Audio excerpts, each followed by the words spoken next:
Husky fans, welcome into our final episode, episode 8 of NIU Basketball Weekly. I'm Andy Garcia. Glad you could join us. And we have a really good show to wrap up this season of NIU Basketball Weekly. It's kind of like a championship edition. We'll start off with NIU's head women's basketball coach, Lisa Carlsen, as her team gets ready for one more regular season game at Central Michigan, and they're on their way to Cleveland to compete in the MAC basketball tournament championship. Looking forward to that. Hopefully Huskies can have a long run, hopefully get that going with a win at Central Michigan. And then we move on to a coach I'm really excited to talk to, and that is the 2021 MAC Indoor Track Coach of the Year, Connie Teaberry, her 17th season, director of NIU Track and Field. The Husky, the women, they won their first indoor track and field MAC championship last weekend at Mount Pleasant, Michigan. What great news. It was fantastic to see. So Connie Teaberry will join us to talk about everything and how her program started without even having a track here at NIU. We'll wrap things up with football. Head football coach Thomas Hammock will join us. We'll talk about the upcoming football schedule for 2021. That is out, but also just see what's going on in the offseason as they get ready for spring practice coming up later on this month. So an action-packed show. Let's start it out. Joining us now, Lisa Carlsen, Huskies head women's basketball coach. And coach, appreciate the time and congratulations. Nice win on Wednesday night, 75-66 against Eastern Michigan on senior night. Just good to get back in that win column, have some momentum as we get forward, not just the Central Michigan coming up this Saturday, but also the MAC championship. Yeah, I mean, I think the way we came out of the locker room was the most important piece of that game against Eastern. You know, I thought we had all 5 people on the floor as well as the bench really on the same page, got off to a great start, and really established things early, and we were able to maintain that through the course of 40 minutes. Yeah, you got out to that 21-4 lead, and Eastern Michigan made runs, but you guys were able to answer. They'd get close, but then you guys would make some big shots or get some stops that never really got closer than 6, and that was really just one time. It was really a double-digit lead throughout. Yeah, we were back to our true form, out rebounding people and turning it over. So we're obviously better in the situations where we turn the ball over a little bit because we were able to win a big one with those statistical things shining through. But what was the last couple of days before Eastern Michigan? Again, you guys had the losing streak, but it seemed like the team was upbeat, had some good days of practice, and we talked about it in the pregame on the radio. But you kind of needed that just to get back on track. It was good to get back on the court, especially back at home. Yeah, we spent a couple of days especially kind of reevaluating us. I think everybody going into the MAC tournament is going to look at a situation where they're not going to be surprised by who they play or style of play or what people are going to throw at them, but you still have to be the best version of yourself. And so I think it's really important, especially this time of year, to kind of self-reflect and get back to who you are. And I thought you saw that against Eastern on the court.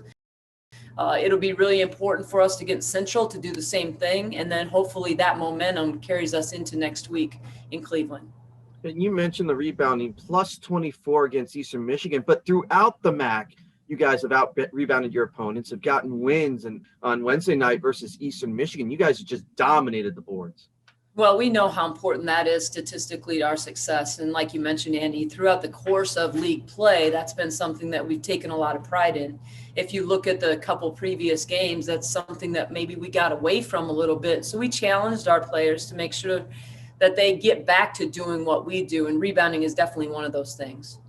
Asia Davis, the last game against Eastern Michigan, her 6th double-double of the season, 21 points, 10 rebounds. Again, able to take her time, take advantage of what she had, the position down low, able to make a couple nice drives to the rim as she started at the top and knocked down a long 2. She showed a little bit of everything Asia Davis did against the Eagles.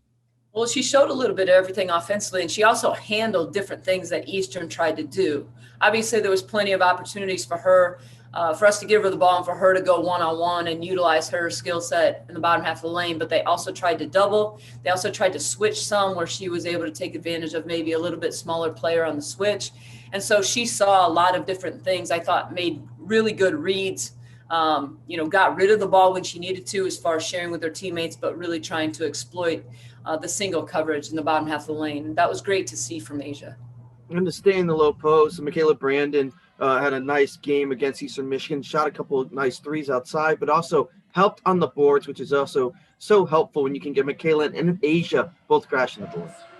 Yeah, and really those two in particular was who we challenged going into the game, knowing that that's such a huge asset for them, and then obviously for our team as well. And I thought both of them really took that to heart, did a great job both on the defense and the offensive glass. And it was critical when they were on the floor for them to be that efficient rebounding the basketball.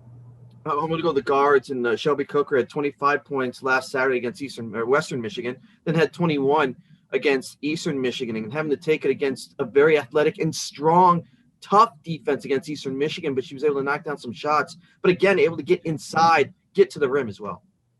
Shelby was really efficient against Eastern. You know, she scored 21 points on 8 shots. I think she was 6 for 8. Got herself to the foul line, which was huge because she's almost automatic there. So I thought Shelby played really well in all facets of the game. We saw that she scored the basketball. Not only did she distribute the basketball, but there was opportunities for potential assists there. And then getting to the foul line, and when she can get to the foul line the way she did, that's a huge dimension to her game as well. You know, I thought Eastern did a really nice job of really pressuring her at the point of attack. And when she handled that well, she got great looks. And Paulina Castro, 15 points, tied a career high for points for her, and also tied a career high with 5 threes. Again, she got going. And when Eastern Michigan made a couple of runs, Paulina was able to knock down some threes. Yeah, she was catching the ball in rhythm, which is so important for a perimeter shooter and really important for Paulina. Her teammates found her, but she really caught it in rhythm, took her time, her feet were set. And anytime a shooter is feeling good like that, when you get the ball in rhythm, you can expect good results. 16 assists on 25 made baskets on Wednesday night versus Eastern Michigan. And me and you've talked a lot about this season. When you guys maintain the possession, get the swung around either inside, outside, but make good passes, you guys have knocked down shots, and it was good to see the assists come with the made baskets on Wednesday night. Well, and against a team as good as Eastern is defensively, we talked before the game, Andy, about how critical it was to be able to exploit the opportunities that you were going to have because you may not get a ton of them. So at the point of attack on a ball screen or getting to the paint and sharing a basketball, we couldn't miss those opportunities. And I thought we did a really nice job of that. Like you mentioned, the numbers speak for themselves. But against a team like Eastern defensively, you don't know that you're going to get a lot of breakdowns from them. And so we did a really nice job in the half court of taking advantage of those situations. Let's talk about the defensive side. And again, only giving up 66 to Eastern Michigan, a team that's not going to want to shoot the ball outside. Their first thought is to drive, get inside, get to the rim. And I thought you guys did a good job inside the paint, help defense, but also when you had to play one-on-one, just being strong on that side. We knew we had to be good at containing the basketball and make them be jump shooters from outside the paint. Throughout the course of the game, there were times that we had we had some breakdowns there. But like you mentioned, I thought we were really good in help in those situations, which was good. And then anytime then you can rebound the basketball on the missed shot. That's the next piece of it and making sure you finish the possession. As we break down that game defensively, I think we can look at stretches where we felt really good about our defense. And then if we look at stretches where they were trying to make a run, you can go back to those situations and say, well, we let them get too deep in the paint. And those are adjustments that we have to make possession after possession against a team like Eastern. It was senior night at the Convocation Center. Rachel Dumlin, the lone senior, not coming back to the program. And how fitting, right? You give the start to the senior, Rachel Dumlin, and she gets the first point of the game. She made 1 of 2 from the line, got fouled. Great game plan. I don't know how you set that up so perfectly, but it was nice to see Rachel get on the court, but also score a couple points and also see all that huge Dumlin family back at the combo for senior night. Yeah, I don't know if we could have scripted anything better for the first offensive possession of the game. And if you think about that play, as much as Adam would like to take credit for drawing it up exactly how it happened, really it was the result of Rachel's intelligence on the basketball court. The ball went in, she saw her defender lose sight of her, she makes a cut right to the basket. I mean, that really exemplifies what Rachel has been in so many ways to our program. Her intelligence and being able to do a bunch of different things as far as scout prep, making people better in practice. I mean, that was really the epitome of what we saw in that first possession. And for her to step to the line and knock down a free throw to really start the game was pretty special. So the home part of the schedule's over. One more game on the road at Central Michigan on Saturday. You got them back at the combo. Big win earlier in the season. with Central Michigan coming off a double overtime win at Ball State on Wednesday night. How important would it be to keep the momentum going? We know Central Michigan, they're tough. They don't go deep, but the players they play are very good. They'd be the second seed right now, but where do you see yourself getting ready for the game versus the Chippewas?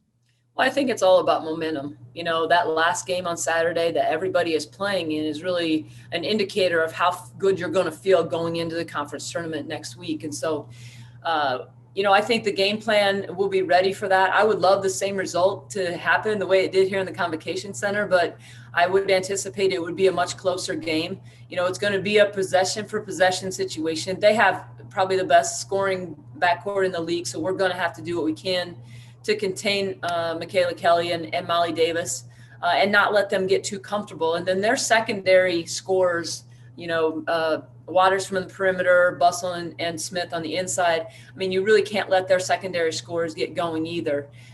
Central is very explosive offensively, and so they can score in bunches in a short amount of time. We have to be able to sustain those runs and then take advantage of things on the offensive end on our own. Again, we'll have TV for that at Central Michigan ESPN Network. So now I'll be on the radio, WLBK, and the TuneIn app. Noon tip this Saturday versus Central Michigan Central Time. And then, Coach, you're in the MAC tournament. Right now, if the tournament started, you'd be the 6th seed. You have an opportunity to move up, get a win, maybe go up to maybe 4 or 5, but we'll let all that work itself out with all the other scoring. You have the opportunity to get Central Michigan, but where you feel your team is, you get ready now, getting ready for Cleveland in just about a couple of days. But you're in the tournament. We've talked about just how even all these teams 1 through 8 are, but I know your team's excited. I know you're excited. Get back to Cleveland, have an opportunity at the MAC. Yeah, I think anybody who's making that trip to Cleveland feels good about their opportunity to make a run. It's three good basketball games, and you're cutting down the nets on Saturday. So everybody's trying to build that momentum, feel good about where they're at. I think for us, we knock on wood, are pretty healthy. We have all of our pieces in place. Again, coming off the Eastern game, at least at this point, we feel good about some of the adjustments that have been made to get back to being more like us. And so, we're excited about the opportunity next weekend to go to Cleveland and see what happens. Looking forward to it. Let's get the one at Central Michigan first and then off to March Madness in Cleveland. Appreciate the time and good luck. All right. Thanks, Andy. From women's basketball to a championship program, a championship team, and track and field, indoor champs in the MAC. For the first time, we're joined by the director of NIU track and field, Connie Teaberry, Coach of the Year, 2021 Indoor Track Coach of the Year. Congratulations, Coach. And I know you guys have worked so hard and everything you guys have had to go through to get to this point. Congratulations. And I know you guys are so pleased. Thank you, Andy. Thank you for having us. Yes, we're ecstatic, actually. This is my 17th season, 16th year. Long time coming, a lot of blood, sweat, and tears, a lot of throwing out of parking lots and running on the pavement and grass without the track. And, now we're finally here. Those kids that were here when I first came in are now donors, so helping us reach new heights and new levels. And so the team, the staff, administration, we're just on cloud 9 right now. I do want to go back for a second because you mentioned about the parking lots and not having a track when you got here at NIU. What were your thoughts when you got on campus that first year to where you are now and where you guys have come in that new, great, in the outdoor track, the soccer complex, where you guys are here now compared to where you were when you had to practice on parking lots? Yes, sir. Yeah, when I took the position, the AD at that time was Dr. Jim Phillips, who's now the ACC commissioner. He actually told me at that time when I took the position that it'll be 4 to 5 years. So he did not lie to me. And so it was exactly the 4 to 5 years, and we got the beautiful facility that we have now. The difference is being able to train properly. You're running on the parking lots, it's hard on the shins. You don't have the proper equipment that you need to get the athletes ready. So even after we got the track, it still took us a little bit to kind of get going with the marks that we were putting up, and it was slowly coming through the improvements and marks. And believe it or not, we actually had one young lady, Ashley Morrow, who was inducted into the Hall of Fame this year that actually qualified for NCAAs, and we did not have a track. So that was outdoors. So Yeah, so that just the talent that she had to do it without it is a testament to her and her capability. But the training, it really made a difference in the training. Being able their bodies to recover, just be able to get the work in. So you guys were so close last year in the indoors. You finished 2 points behind last year. What kind of motivation did that give you, the coaches, and also just the student athletes to, we were so close last year. This is our year this year. We walked in kind of scared, to be honest, not because we didn't think we could do it, but just because of COVID. Yeah. When we left the indoor championship, now, if you would ask me when we left the indoor championship last year and we thought we were going into outdoors, we had some ladies sitting at home and we were like, oh yeah, we're going to make this happen outdoors. We're going to get it. And then 2 weeks later, we were shut down, right. So without some ladies having places to work out and stuck in their homes and, what are they eating? Are they gaining weight? And you can't really say anything to them because the NCAA rules. Coming back on campus in August with all the uncertainty of COVID was very scary. But what I can tell you, just reminding the young ladies, the ladies that how close we were last year. Sometimes the marks aren't exactly where we need them to be, but that's where everybody was in the conference. So they worked hard to get us where we needed to be. At the end of February and at the MAC championships to bring home the hardware. All right, let's talk about Ashley Tutt, because just what an outstanding event. Won the mile, the 3,000, 5,000, not only winning all this at the MAC, now qualified for the NCAA Indoor Track Championships. She'll compete on Friday, March 12th down in Arkansas. What a couple of days for Ashley Tutt, and she did a little bit of everything, and she committed herself to running those different events. Yes, she did. Ashley's a different type of athlete. She hangs her hat on, you've got to trust the coach. You've got to trust the process. And she has full trust in what Coach Myers says and how they should go about each and every race. And even that she could do the triple.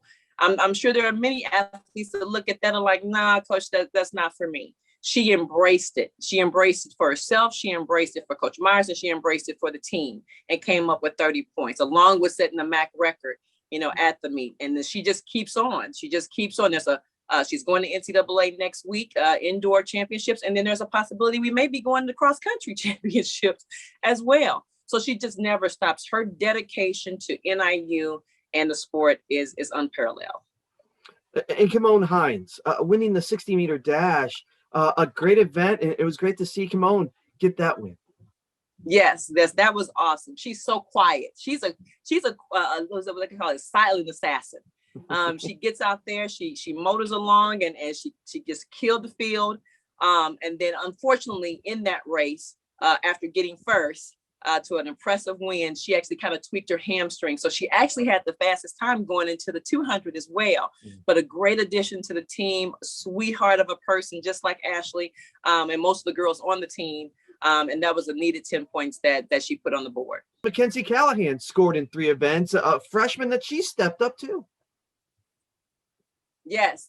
I mean, that's the beauty of the way Coach Myers handles the distance girls. I mean, the events that she did, I mean, she PR'd in the 800, came back in the mile and the 3K and put needed points to do another triple, and to have the confidence that she could get it done and crossing the line each. And again, a great student athlete, and she's dedicated to the process of being a great athlete and contributing to the team. I want to go back a little bit too, because it's been a great, athletic season, not just for the indoors, but also cross country. And they win in the MAC championship. But you, for the second year in a row, were coach of the year indoors. Adrian Myers was assistant coach for the second straight year. Adrian Myers was the cross country coach of the year. Talk about the partnership that you guys have as coaches. And I know there's other people that help out as well, but you guys seem to be on the right state of mind. Adrian Myers, since he's been on campus, really stepped up that cross country part. You guys on the indoors, yes. Like your partnership together is just, so tight. It's a common goal. The best thing about being the director and where we're going with the program is I don't have to babysit my staff. To me, and the way I preach it is they are the head coaches in their field. So they run their individual groups. They feed me information as I need it. And then the same thing, I feed it to Anton Goff, who's our sport administrator, who gives it to Mr. Frazier. But just a great group. We have trust in each other and what we're doing. None of us are watching over each other's shoulders, wondering, if you're getting things done as far as recruiting, and it's a great mesh. And then Camone's coach is Phil Wahlberg, who has added great sprinters. And he's also the recruiting coordinator. So the kids that I coach, he's brought in. It can't be done without him. So both of them, and then they do all the scoring for the meet and the MAC and where we're at and how we're doing. I kind of sit back off of that. I don't want to know. But just a great staff. And when I say truly beyond work, those are truly my brothers in war, day to day, and we have the same vision on what we want the program to be and how we want it to go. We've talked about this before. Come and go. Yeah, we've talked about this before. A former Olympian, you've competed at the highest level. What type of pride do you have now? You've gone from being an athlete at the highest level to being a director and being a coach and seeing success under your tutelage and under what your different coaches have done. How proud are you of what you've seen with this program and what you guys were able to accomplish this year? Extremely proud. I think one athlete asked me, Coach Teaberry, are you going to cry again? Because it's been 17 years of trying to get to this point, and putting the right staff in place and putting the right athletes in place. And we've had some monster athletes come through here, but we didn't have all the pieces at the right time, so unfortunately we weren't able to capture it, back then. But to watch the sweat and tears of the girls when I first got here that did not have a track to where we are now, and like I said, and most of those athletes, and even before I got here for 18 years, we didn't have a program. I don't think a lot of people know that, so the program wasn't reinstated until 2001. So this program has come a long way. And it just, everything that happens is I'm like a proud mom, it's like a proud mom, proud big sister, of everything that happens and everything that we've accomplished, because it's been work. It's been truly work. We don't, around here at NIU, we don't do it the easy way. It's never handed to us on a silver platter. There's not money flowing from all over the place, but we still work as a unit, all of the coaches, supporting each other, the administration supporting us. Well, again, I know you're not satisfied. I know that program's still hungry. I know you got things coming up. Congratulations, continued success.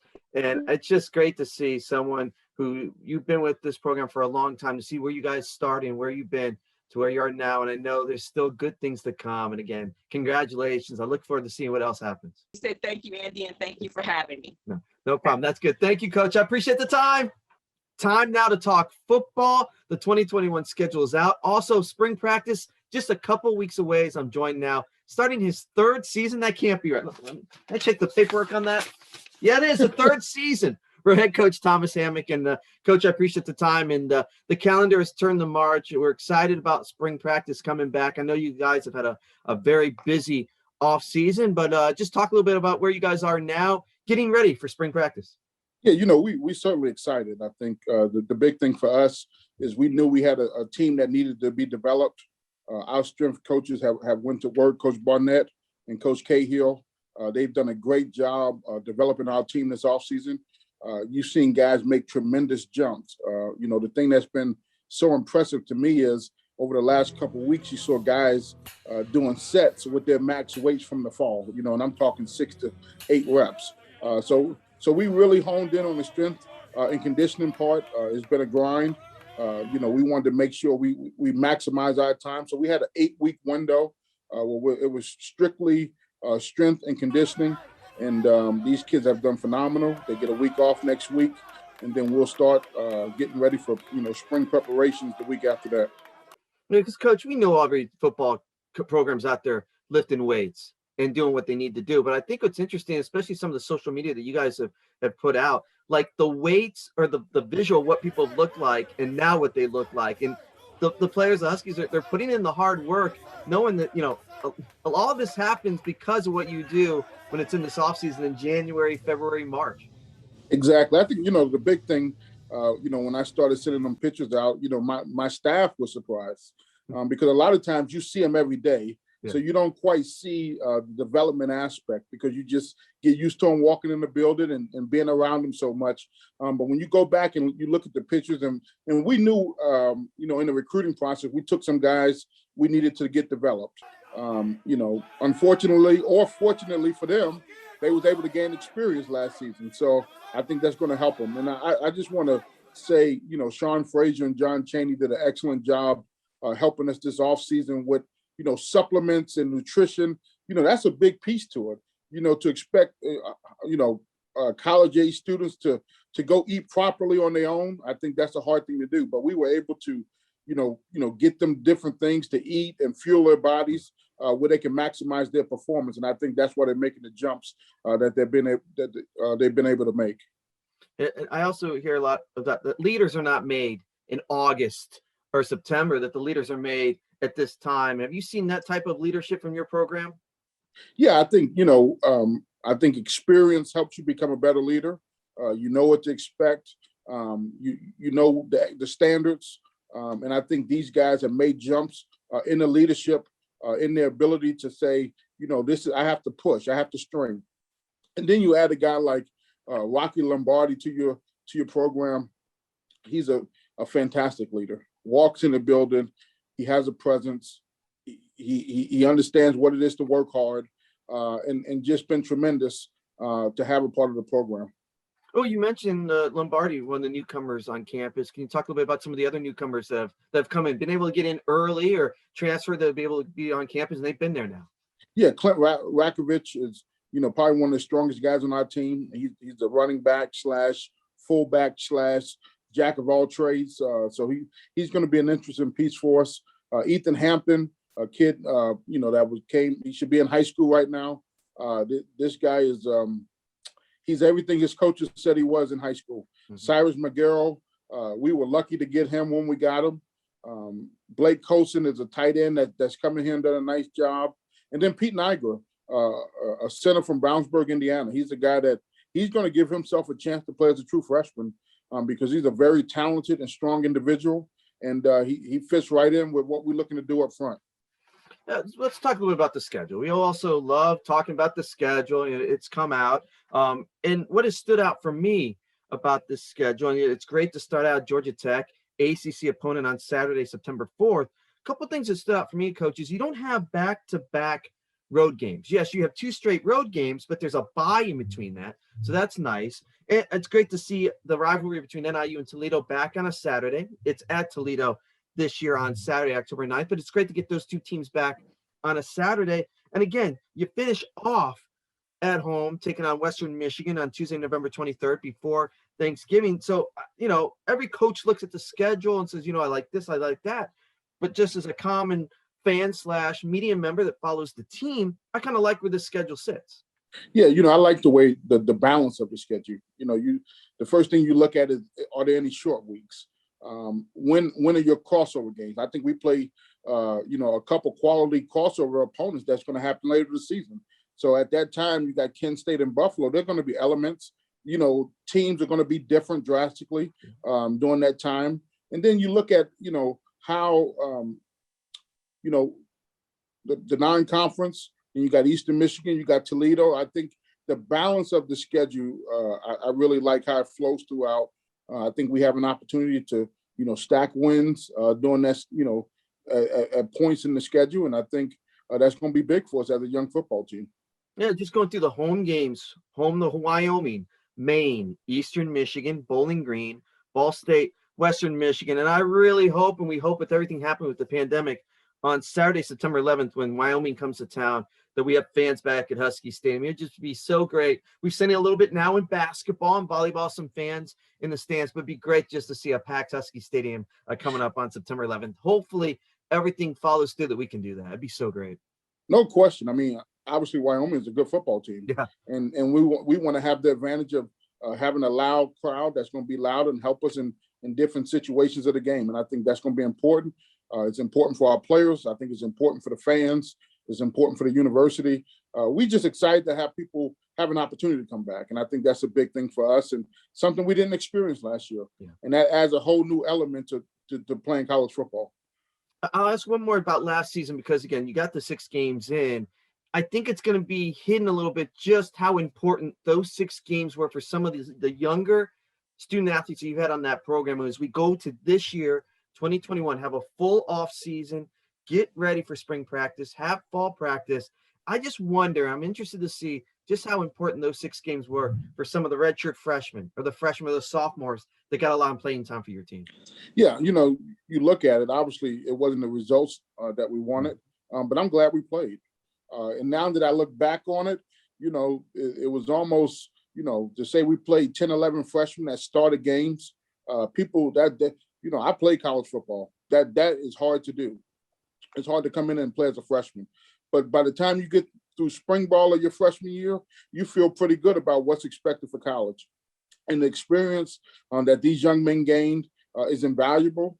It's going to allow them to make a bigger jump because now they don't have to be surprised at what's going to happen. All they have to go out there and do is stay committed to the things that got them to this point and then continue to improve.